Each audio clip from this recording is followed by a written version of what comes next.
Hello,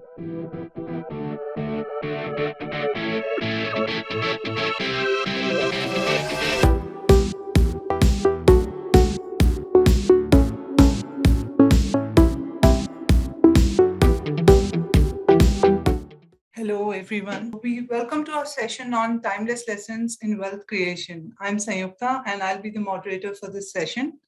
Mr. Arun Kumar, our research head, will start the session shortly. The session will go on till 5:30, and from 5:30 to 5:45, we'll have the Q&A session. During the session, you can post your questions in the chat box so that can be answered post-session. To introduce Mr. Arun Kumar, he is the head of research at Funds India. He has over 10 years experience in the Indian wealth management industry. Prior to joining Funds India, has worked with IIFL Wealth Management Limited and Wealth Advisors India Private Limited. Over the years, he has built his expertise in behavioral finance, asset allocation strategies, product development, portfolio construction, and fund research. He's also a widely followed personal finance blogger with 6 lakh plus views and writes at www.8020investor.com. So let's begin the session. Once again, welcoming you all, and over to Arun. Yeah, hi everyone. Thank you so much for joining on, especially on a Friday evening. So broadly, it's a very wide topic. So what we'll currently be doing for today is we'll be sharing with you a very differentiated approach in terms of how do we overall improve our investment experience and investment returns, and at the same time over the long period of time, how do we end up creating wealth for all of us. So that's the broad agenda. So let me begin the presentation. So if you really look at it, at the end of the day, if you ask the basic question that how do I improve my investment performance, there are broadly accepted 3 ways to do it. The first method is out knowing, which in essence means that you have a particular information about something which others don't have. Let's say you know some information about the stock, which is going to happen because you have somebody you know within the company and they give you the information earlier. And because of that informational edge, you are able to buy the stock a little early or sell the stock a little early and then make a lot of money. Now, this used to be a predominant modus operandi probably in the period of 1980s, 1990s, all the Ketan Parekh and all different scams. And so that was an era where the regulation was not too stringent, and in fact, there was hardly any regulation. But however, that era is gone. And for somebody in this technological age to have an informational edge is very, in terms of a knowledge edge, in terms of I know something that nobody else knows, is a very, very difficult proposition. And again, there's a lot of illegality into it, that if you get caught that that you get some particular information and you make money out of it, there's always a risk of the regulator catching you. So net, the first way of making money is more or less out, and this is becoming more and more difficult, and it's also illegal. So that is ruled out. The second way of outperforming is you get all the information, but you are able to use your experience, use your analytical skills, and then take a differentiated view on the same data set available. So while others are not able to see it, because of the experience and because of the analytical skills and because of the nuances involved, you are able to take a completely differentiated decision and you are able to process the information better. Now, this is becoming more and more difficult because in the era of, let's say, 2000 to 2010, out analyzing others was still a very, very repeatable method that you could use to improve your returns. But what has happened is that as a lot of people have got access to investing now, like almost everything is available on the internet, and there's a lot of competition, it's becoming incrementally very, very difficult even for the best fund managers to outperform a very simple benchmark. So globally, there is a move towards index funds, which in other words simply means that there are no humans involved. A very simple set of rules. You buy the largest company and then give higher weightage to larger companies. If you simply follow this, the fund managers are finding it very, very difficult to beat this very, very simple rule. right? So that's the fate of out analyzing. It's becoming more and more difficult, and you're almost seeing in all the developed countries that 80-90% of the fund managers underperform this simple rule-based index, which doesn't have any fund manager, no intelligence is involved. So this is something that is also becoming difficult. So we think there is a third approach which is very, very differentiated, which is called out behaving. So which means that in essence, the information is the same, the analysis is the same, but the fact that if we behave differently, there is a huge scope for outperformance. Now, unfortunately, this is not an approach which is talked about a lot, and it's a little vague. So the overall idea behind this presentation is to what is this approach of out behaving, where with very little minimal effort, we are still able to outperform without having to out analyze or out know all the others out there on the street. So now the key question is, what is this out behaving? It sounds a very like a very vague term. Like, how do we actually apply it? Now, the way to think about this is there's a very interesting but tragic story which happened in the US in 1949. So in US during the 1940s, there was a problem in terms of there were a lot of forest fires happening, and hence US had a particular elite group of forest rangers who were trained, forest firefighters who were trained to control these fires, and there was a elite unit which was there. And in 1949, in a place called Man Gulch, there was a forest fire, and then this elite group of 15 people were sent on a parachute into the hills. And then broadly, their initial assessment was that the fire was on the other side. There was a small river or a small stream of water running, which was eventually getting widened into a river. And their broad call was that the fire was on the other side of the small stream, and hence it won't come here. So we'll walk a little, go to the place where that stream is becoming a little more bigger, and then cross the river at that juncture, and then try to fight the fire. Worst case, if we are not able to control the fire, we can come back, jump into the river, and then escape. So that was their basic plan. And just as they started to walk towards that part of the river which was getting widened, and then they were planning to cross that river, suddenly they found out that the fire had somehow crossed this small stream of river and then come to this part of the hill. So basically there were two parts. The fire was on the other part, there's a river in between, and somehow they didn't know what happened, but somehow the fire had crossed that a small stream of river and come this side, and the fire was spreading really fast. So it was coming towards them, and all of them start running, 15 of them start running. And then eventually the leader, the Robert Wagner is his name, he was leading this whole 15-member team. He realized that the fire was just spreading too fast, and maybe in the next 3-4 minutes, the fire will catch up with them and then they'll all die. So he did a very, very strange thing. He suddenly took a matchbox out of his pocket, lit the matchstick, and then in front of him was some grass, and then he burnt it.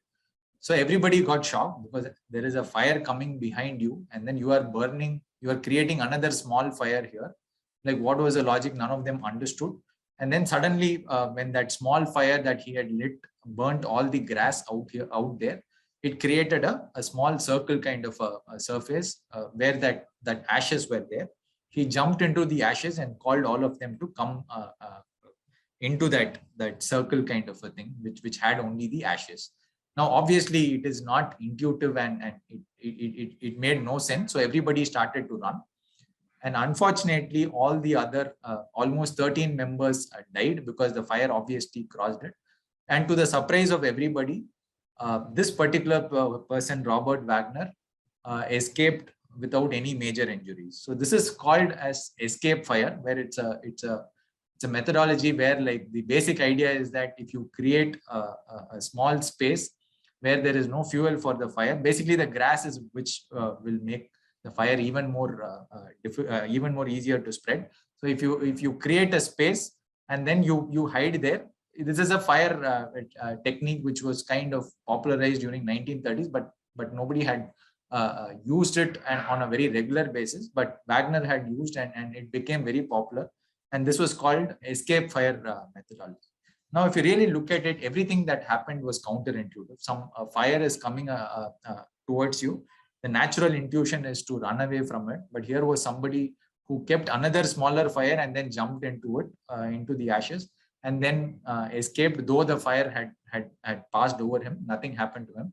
So if you really think about this story, this is exactly what happens in investing. Right? Everything that we think to be intuitive and what you think is right and you have to be doing in investing, you will find that what needs to be done is very, very contra-intuitive. So the whole idea behind this presentation is to take a small segment or a small part of the cycle and explain, saying that what would intuition tell you and what would contra-intuition tell you, and why contra-intuition work. And it is one of the very, very rare fields where everything that is intuitive seems to be wrong. And we are not used to that kind of fields, because in every other field in life, our intuition works really, really well. So which is why a lot of investing mistakes get made. And this is the whole approach of outbehaving to give to make good returns. So that's the whole approach. Now, in terms of where all can we apply, broadly in markets, there are three cycles. Bear markets are markets where there are falls of more than 30%. That's classified as a bear market from an Indian context. Globally, anything more than 20% fall is considered to be a bear market. So this is broadly a falling market where you will have to apply our principles of outbehaving. So that's one market. And then in a bull market, again, your intuition, our intuition will tell us something, but the contra-intuition will give us some other result. So again, this is a market where it can again be applied. Again, in a bubble market, there are different sets of intuition which happens. Again, different sets of counter-intuition. And then in the product selling, which is like, how do you select funds? How do you select PMS? How do you select? Now, it's a very large topic. So what I'll essentially be doing is I'll take a very specific topic, which is only the falling markets, and then explain to you as to how we apply this whole theory called or the concept called outbehaving, and then how we end up making money even in a bear market. Like once the bear market ends, how do we end up thriving in a bear market rather than surviving in a bear market? Now, when you think about a bear market, it's very simple, that there is some event which is hitting the market. So let's say something like COVID hit and the markets were down by 40%. In 2008, the markets were down by close to around 50%. In 2000 .com bubble, the markets were again down by close to around 55%. So while they are not very frequent, but usually from an Indian market perspective, bear markets happen usually around 7 to 10 years if we take history as a rough guide. Now, what really happens? So let's look at it. So first there is an intuition and then there's a counter-intuition. So let's say we have not experienced any bear market before. And let's assume, argument's sake, that for some reason, starting tomorrow, there's a large market fall which is happening. And we are somewhere close to, let's say, market is down 25%. Right? Now, what's the first thing that we will tell to us? What will our intuition tell? Obviously, there'll be some bad news. I do not know what it is, but let's say all bear markets are due to some bad news. Last year, it was COVID. In 2008, it was the global financial crisis. In 2000, it was the .com bubble. So different reasons. But the point is, when it's 5%, 10% fall, people are a little worried because you know that negative event is there.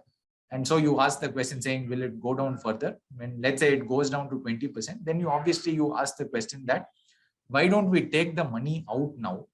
And then once this particular event, which is causing it, so let's say be it COVID or the .com bubble, and once it is taken away or things improve, I'll get back. Now, this is perfectly intuitive, right? This is how all of us will think.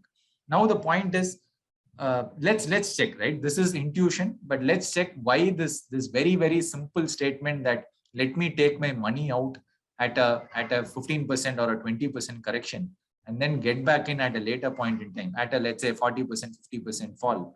Why this sounds intuitive, but why does this not work? So this was, so I'll give you an example of what happened during the 2008 crisis. Now, fundamentally, we start with the simple notion that things are bad, the news is bad, the event is bad. Let me take, the markets is also tanking. Let me take my money out. So this has caused the markets to fall. So eventually, if the event improves or things improve and the news becomes better, I will get back in, right? Now, if you really look at it, from March 09 was the bottom of the market. It started in 2008 Jan, then it fell close to around 50%. And then in March 2009, the market bottomed. And then from there on, it went up almost close to 150%. Right? And especially in the first 3 months, it was almost up 80%. Now, what was the news like in the first 3 months? Now, intuitively, we think by now the news would have improved. So anybody who had knowledge to track the news, they would have gotten at somewhere here, and then they would have participated. But if you really look at the news during that entire 80% upside, which happened in the first 3 months, you can see, right? Job losses. This is Indian news. All this is during that 3 months. India's ITs burst, are going for broke. So you can look at the global news under attack. The pandemic. There was also a pandemic during May 2009, but somehow, thankfully, it was not as worse as COVID. So you can see all the news. Right? It is very, very, very scary. Similarly, these are few of the newspaper headlines in ET, and you can roughly read through them. India may face downgrade. India Inc. is not doing as well as I had thought. Exports slumped 33%. RBI paints gloomy picture. On the global side, unemployment hits 8.5%. EU sees regions economy. So all bad news continued for that 2 to 3 months, not 2 to 3 months. It was almost for 6 months to almost like 1 year. But the key point is you have to notice that while the markets fell, the news was bad. And the very weird or the very counterintuitive part is that when the markets go up, also the news continues to be bad. And the same thing happened in US also. If you look at the US market recovery, you can see all the news, like 6 lakh jobs lost, home foreclosures reach record high. And all this is while the market is going up. Dow 5,000, there's a case for it. They were predicting that it will come down. US economy and international stock markets start the year with all this news was as probably at the end of it. In the initial part, it was all really, really bad, right? So, and this is not just for 2008 crisis. Again, in 11 to 12, there was a European crisis because of which the markets fell close to 25%. The same thing happened. Once the recovery started in 2012, all the news was very, very, very bad. So you can see all the headlines here, extremely bad headlines. Same thing here, 2012 will be the worst year in a decade for Indian economy, said India Today. Almost all the magazines had a very, very similar kind of a concern. But despite all that, the markets continue to recover and continue to rally back. And this is not just from an Indian context. JP Morgan had done a study for almost 100-year data, and they had studied all the crises which has happened. And in almost all the crises, the markets rallied much before the actual news or actual cause of the event started to improve. So most of the time, the market rallied at least 25 to 70% before the actual the bad news receded or the actual economy started to recover. So the first intuitive thing that we will all think is that I will take my money out and then wait till the news improves and the economy starts showing some signs of a pickup, and then I will invest back. Now, this doesn't work because as we saw from the 100-year history, both for India as well as the global markets, always, okay, most of the time, the markets recover much ahead of the actual economic recovery or the news becomes good. So if we don't understand this, there's a very, very high chance that we might take our money out and we might wait for the news to improve. So the first leg is if I take my money out and if I only wait for the news to improve, then I will be left waiting out for a very, very long time and I'll miss out the recovery. Right? So the first contra-intuitive thing that we all have to remember, and the first important pattern is that all bear markets recover in the middle of the bad news. Okay. Now, this is fine. So the next question that you might want to ask is, okay, so you're saying that I can't wait for the news to improve. So rather, let me use the market price as an indicator. So I'll come out at, let's say, 10, 15 or 20% market correction. and then I'll wait because it's not going to go to 40% on one shot. And then I'll wait till it falls to 40%, 50%. And then from 50%, once it starts to recover, maybe by 5-10% from 50%, then I'll enter. So I'm not dependent on the news, but I am dependent on the market price. So market fell 20%, I took the money out. It went to 50% fall, and then it starts to improve. The market starts going up by 5-10%, and then I get back. Sounds like a decent plan. So let's look at what is the challenge with this. Very, very intuitive. So this is what I said. Intuition says this, but let's look at what really happens. So just give me a sec. Yeah. So if you will take the 2011 crash as an example. Now, mentally, what happened was very simple. In 2010, there was close to a Sensex fell close to around 28%. Now imagine this fall. Okay, and then it recovered and rallied by 96% till Jan 2015. Now visualize this fall. We think that it will be like 28% fall, and then it went up by close to around 100%. So ideally, we think the moment it starts to go up by 5-10%, let me enter back here. So I'll exit here, I'll enter back here, and then I'll peacefully ride it out. So in every market crash, I come out at the top, and then I enter back at the bottom, and then I make good money. This is how we all think. But what is the real problem? The point is our mental intuition thinks that the chart is like this, but let's look at reality. In reality, the chart is like this. The real problem is once it starts to fall, it's not a straight line fall. Every few weeks, you will suddenly have a jump. So when the market goes down, suddenly it recovers by 7%. Now you're confused. Is the market going down or is the market going up? Then again, suddenly it goes down further. Then it again goes up by 12%. Now, is this the start of a market recovery? Because you said every time it recovers by 5-10%, I'll get back in. Is this real or is this fake? So there are a lot of these false upside which happens during a decline. So in this case, you see that again, it went up by 9%, again it fell. Again, it went up by 8%, again it fell. Again, it went up by 13% and again it fell. And the last leg, it almost went up by 22% and again it fell. So very, very confusing, right? So when the real recovery starts, now what do we normally think? Because you have seen some 7-8 times where it was false. When the real recovery starts, most of us will start thinking that this is also the false recovery which is happening, false upside. And I have seen a lot of this almost for the last 1 year. We have seen 8 of this, and the media will also convince us that because the news is also bad. So the narrative fits in perfectly that this might be a false recovery. And the good part is that the recovery is also not a straight line. The recovery also has a lot of these false downsides. So it means it fall down, then again go up. So every time it falls down, you will think that, okay, this is a false recovery. And then hence the 6% fall will be the start, and then it will bring it down further. So it is very, very, very confusing. And the same thing happened in 2008 as well. So any crisis, if you look at it, the fall and the recovery period, it will have a lot of false upsides during a fall and false downsides during an upside market. So this is why it's that second logic that we applied, that when the market starts to recover, I will enter, because you do not know what is the bottom. Because when you are in the market and when you are invested in equities, you might think this is the bottom because the market is already up. And look at the 2008 crisis. There were periods when the markets were up 20% in the middle of a crisis. And then here it was up 25%. Again, it was up 20%. And despite all that, it kept falling. So by the time when the March recovery happened, everybody thought, hey, almost for 1.5 years, we've seen some at least 15 upsides of 10 to 25%. So this must also be a false rally because the news continues to be really, really bad. So the key point to note is that the reality is a lot messier than we thought. So this whole idea of entering back at 5 to 10% also doesn't work. So first leg, if I look at the news also, I'll get caught. And second is if I wait for the first sign of recovery, then also I'll get caught, because there are all these false upsides. Will either I'll be too early or I will miss it out thinking that it's yet another false upside. So very, very difficult to figure out which is the actual recovery vis-a-vis which is the false recovery.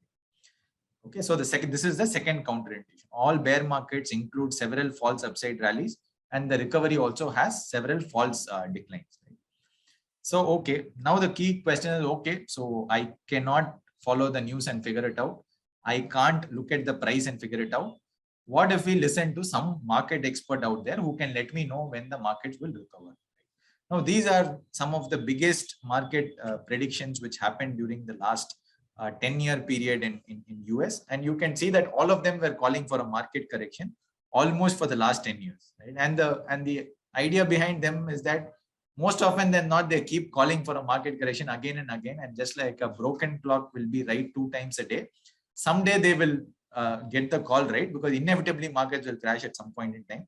And then they will be called to attend interviews, write books and all that. They become popular. But people forget what happened to all their previous predictions. What if somebody followed their predictions? So what we have realized is that predictions have had a very, very poor job, unlike in all the other fields where experts are very good at predicting their particular field. In markets, the ability to predict is almost zilch. The better way to approach this is to ask ourselves, do we know any 5 investors who have consistently identified a bear market? They've come out of bear market on the top and then entered it at the bottom. There's hardly any, right? So this is a very, very, very difficult endeavor, and all the big guys have got it wrong. Now, why does this happen? Because there's a template to it. Now, what happens is there's always a problem which starts, and then suddenly, let's take COVID, the problem started, and then everybody starts to talk about it. And then the experts will come in, they'll extrapolate that problem and then say, hey, if this continues for next 6 months, 1 year, this is how big it will become. And then the newspapers will interview these experts and they will make it really scary, because if it bleeds, it leads.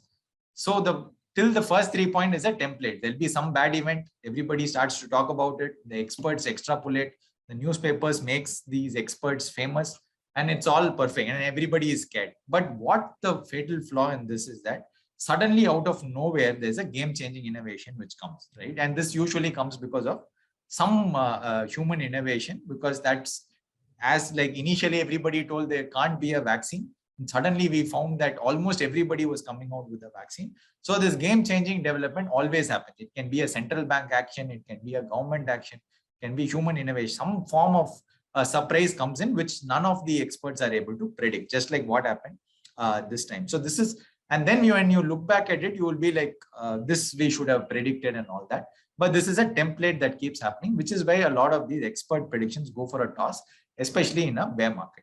So the third counter intuition is that we can't follow expert predictions as well, because nobody can predict that game-changing development that happens, and you end up having a very bad experience. So now 3 of the options are gone. Now, what is the 4th option? So then we are like, okay, I can't trust the experts. I can't trust the news or the macroeconomic parameters. I cannot wait for the first 5-10% correction. Now there's a 4th idea is that, okay, I will wait a few more months. So let's say I wait for 3 months and then see if the recovery has started. That it's not, let's say if it's a false recovery, maybe by the first 1 month or 2 months or 3 months or 4 months, it would have again fallen. So I'll maybe wait for 6 months. And then if the trend is up, I'll get back in. So this sounds like a very fair plan. Now what happens? The real problem is that the first initial few months of the recovery is vociferous. If you really look at 2008 phase, in first 3 months, you almost made 85% returns. And then in the next 1.5 years, there was only 40% returns to be made. So almost that entire rally was captured in the first 3 months. And in fact, it was so vociferous that in one day, the first day when it turned, the market returns were almost up 17% in a single day. So the key point is that this also becomes very, very, just give me a second. Yeah, this also becomes very, very difficult to do. So the key thing to remember is the recovery is extremely fast. So the more we wait, the more is the chance that we miss a large part of the recovery. So again, intuition says something, but contra-intuition is saying that the recoveries are extremely fast. So first few months, if you miss it out, you may almost miss a very large part of the rally. And then comes the 5th problem, that let's say the market starts to recover, and then there are different questions, right? Then you are like, why don't I sell the remaining? Because what if it falls again? Then sometimes you are like, what if this can't be the start of the bull market because the news is bad? And then maybe like maybe the market is right, but let me wait for one small pullback and then enter back. Then you're like, did I miss the best buying opportunity of my life? Maybe after 80%, you realize that. And then you do not know what to do because you're still anchored to the lower levels. Then you are like worried saying, what if I buy now? And then again, there's a huge market correction which comes. So there are so many questions that come and attack us at that point in time, and all these won't have clear answers. So which means it becomes even more difficult. So overall, if you add the fifth counterintuition, we are psychologically anchored to the lower levels and become very, very, very difficult. Every time it goes up, it becomes very, very difficult to deploy back the money because we still think that the markets should go to that lower levels. Right? So overall, just summing it up, there are 5 patterns that we have noticed, right? Because of which it becomes very, very difficult if you take the money out and you want to get back. It's that taking the money out is the easiest decision, but getting back is very, very nuanced because of these 5 contra-intuitive patterns that you. So the first thing is it recovers in the middle of a bad news. Second is the bear market will include a lot of the false upside rallies, and the recovery also will have a lot of false downsides. Even the best guys are not able to predict what will happen in the short run. And then the recoveries are extremely fast. And then psychologically, it's a killer. Now you combine all these 5, we get to know as to why a lot of people end up doing a lot of people get into huge problems during a bear market. So till 5 years, you would have made returns, but that one bear market and all the actions that you do ends up really messing up all our portfolio. So this is the reason is these 5 patterns. Now you won't see these 5 patterns outside. This is more from a behavioral lens. So this is our own framework that we have developed watching all the other past bear markets, studying all the past 100-year bear markets. Now you might say, now if I know all this, how does it really help me? Okay. Now the good part is that we have the live case. Before 2020 happened, we had this framework. And let's look at how, if we knew this, how we were able to apply it for 2020. Okay. The first thing we knew was bear market recovery usually happens in the middle of bad news. Now let's look at the template. When March 23rd, the market started to recover, and then it rallied almost close to 40-50%, right, from there. Now let's look at it. We know that the market news will be bad. But let's say the media doesn't know this information. What do you think the media would have done during this period? They would have said market is wrong. It is because of stimulus and all that. But the market is wrong because the news is bad. And then you can look at it. All of us would have thought that the COVID would have reduced by here. And then that is why the market has started to recover. But it's exactly the opposite. During the market bottom, COVID cases were less than 100 in India. And when the market was rallied around 40%, COVID cases were at its peak. So the key pattern that we were noticing, that before the economy recovers or before the actual problem recedes, the market will start to recover. The 100-year pattern held true this time as well. So the pattern we were able to apply, and then this had worked this time also. So this is no exception. So for somebody who has not studied history and the behavioral patterns, this might come as a surprise, but this is nothing new because we saw the same thing happening for almost all the bear market recoveries, that before the COVID cases peaked, the market has already rallied. And same thing, you can look at all the news as it went up, all very, very bad news, right? GDP declines 23% and all uncertainty leading into US elections, daily COVID cases touch 1 lakh. So stagflation, fears, you name it, the news was really bad. And all of us understand this. We were a part of this, right? And then you can look at the global news as well. All scary headlines. Right? So second counterintuition that we knew was that your decline will also include several false upside rallies. Now the point is, when the recovery started, right, everybody was saying because the news was bad, this is going to be a false rally. And then it fell 8%. Everybody was convinced that this was a false rally. Again, it rallied. Again, it fell 11%. Then they said, again, it's a false rally, and this is going to get the markets down further. And by the time you realize, the market is already up. By October 20, and by the time the COVID started to peak, the market is already up 40-45% from the bottom. So again, same pattern. It's applicable to this market as well. And again, the third pattern that we said was nobody will be able to predict. So if you listen to any of them in the middle of the pandemic, you will most likely end up with the wrong decision. Exactly the same thing happened. Some of the biggest guys, Ray Dalio is like the Sachin Tendulkar of investing world. He's the biggest asset manager in the world. He said this is bigger than what happened in 2008. This was after the recovery started. And you can look at all the expert predictions. The coronavirus sell-off will worsen again in April, taking out March low. This is by a very famous market investor called Jeffrey Gundlach, Mohammad El Erian, again another famous guy. He said, don't read too much into stock sudden rebound. So think about it. If you didn't know these psychological patterns and these historical patterns, and bad news on one side, the experts are telling you something else, and then it looks like a false upside, all this coming, and then you don't realize this, it is very, very difficult for us to get the money back in if you have taken out the money, right? And the same template. Why does this happen? Everybody says that it's a problem, and then they extrapolate the numbers. They'll say in India there'll be so many million deaths, and suddenly out of nowhere people find a vaccine, and then there's a stimulus package. Suddenly all governments start giving a lot of stimulus. All these are game-changing development which nobody was able to predict, and hence all these investors got it wrong. Same template applies in every bear market that you see. Right? And then let's come to the fourth contraintuition that we said. The recoveries are extremely fast. Same thing, first 3 months 40% up, next 6 months 45% up. Right? So overall 100% in almost 11 months. So it's extremely fast in the first 3 to 6 months. Final thing is we also get psychologically anchored to lower levels.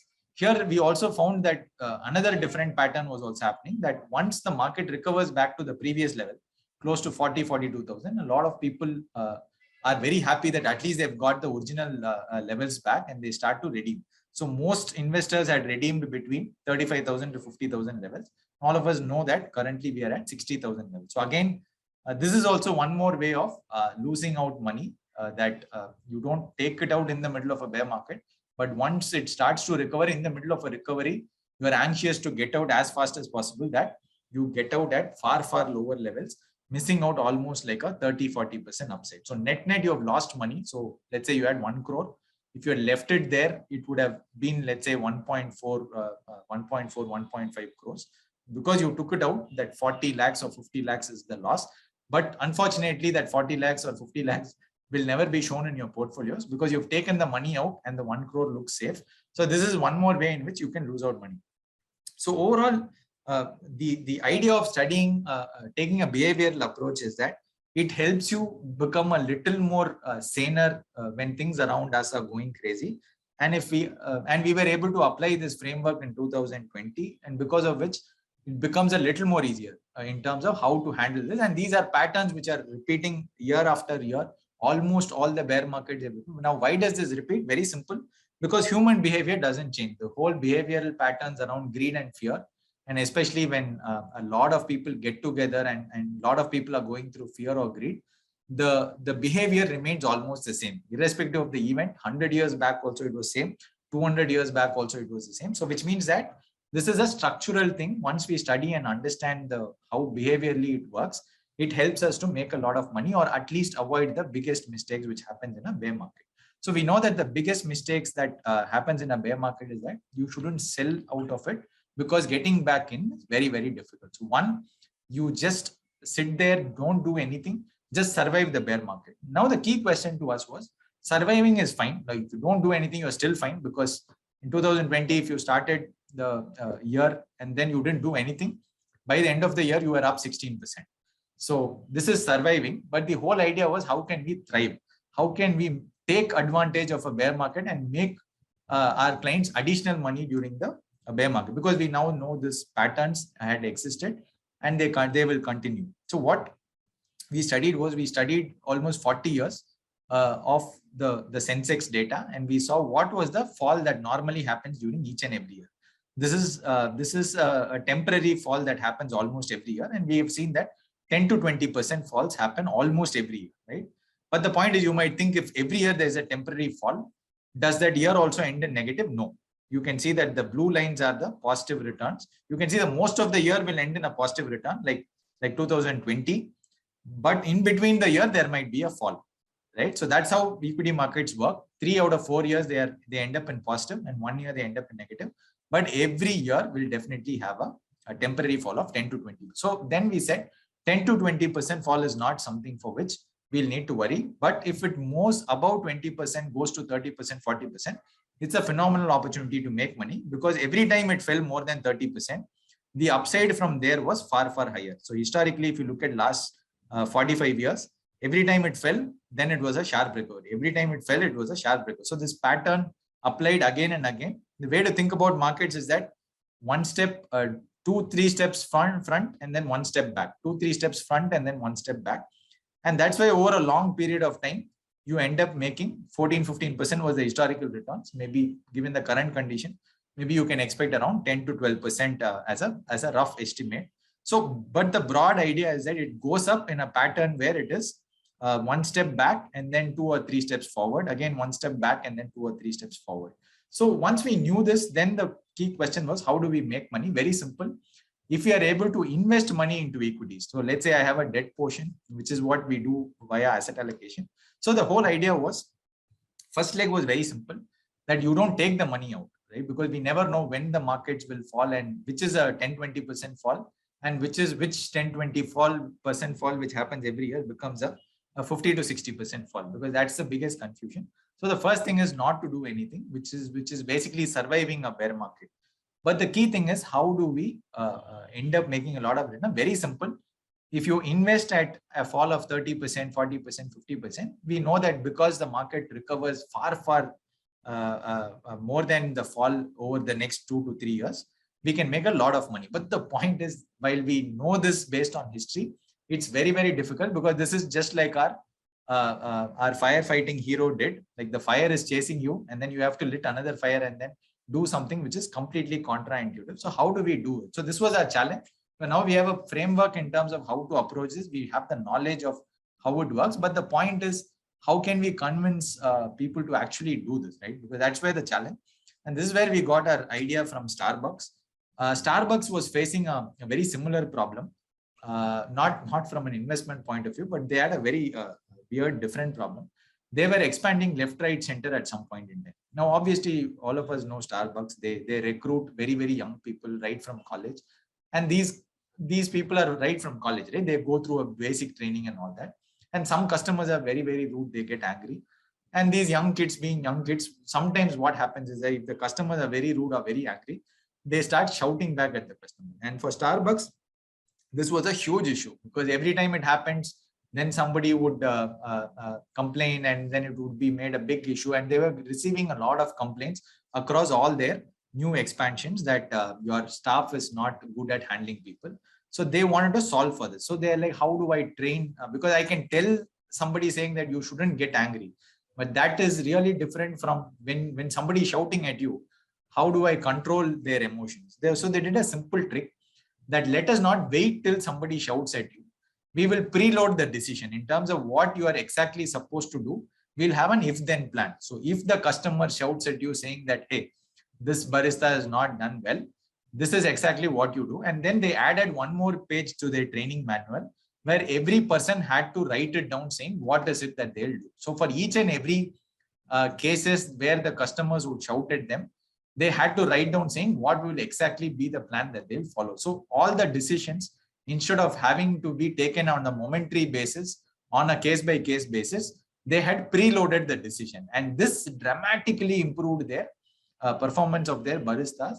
And this was a secret which Starbucks had cracked. Now we were like, why don't we apply the same thing here? And like, why do we have to wait till a bear market to think about what we will do? So the idea was, start thinking right now. If markets fall by 20%, what do we do? What do we exactly do in our portfolio? Let me preload the decision.